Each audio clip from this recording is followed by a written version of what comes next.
Thank you.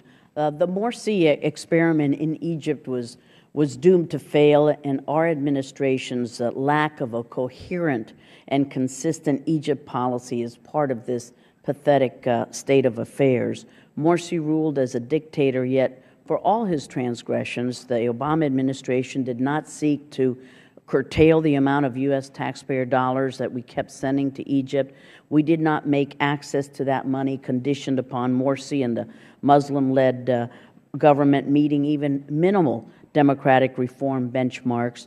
Now Morsi has been removed from power, and violent clashes continue between pro-Muslim Brotherhood forces and the interim Egyptian government.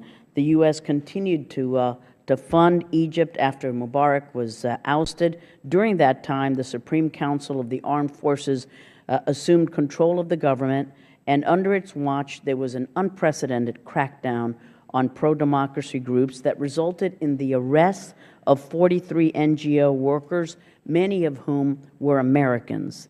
Since then, the 43 workers were convicted in a ruling that had no basis in the rule of law, yet no aid was suspended or recalibrated. No one turned off the spigot.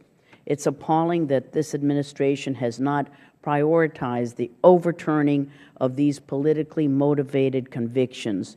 When will the administration push for Egyptian authorities to pardon these human rights advocates?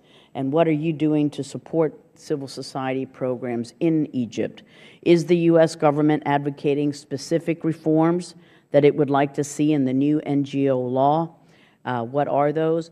Earlier this month, the State Department said that the U.S.-Egypt relationship will be strongest when Egypt is represented by an inclusive, democratically elected civilian government based on the rule of law, fundamental freedoms, and an open and competitive economy. But we've lost credibility and leverage throughout the Middle East due to our erratic policies in Egypt. Many Gulf nations have stated, as has been discussed, their frustration due to this administration's handling of Egypt and Syria issues, and because of our misplaced faith in the rhetoric of Rouhani in Iran. What are the benchmarks that will be used to assess the progress of Egypt's transition toward democracy, and what, if any, assurances has the Egyptian government given that it is willing to cooperate?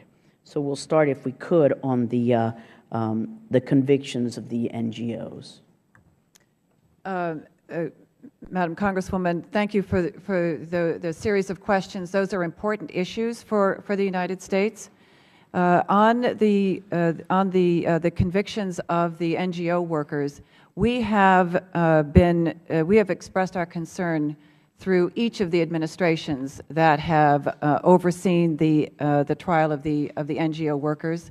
We have advocated repeatedly, very strongly, for redress for the convictions in what we consider to be a politically motivated NGO trial.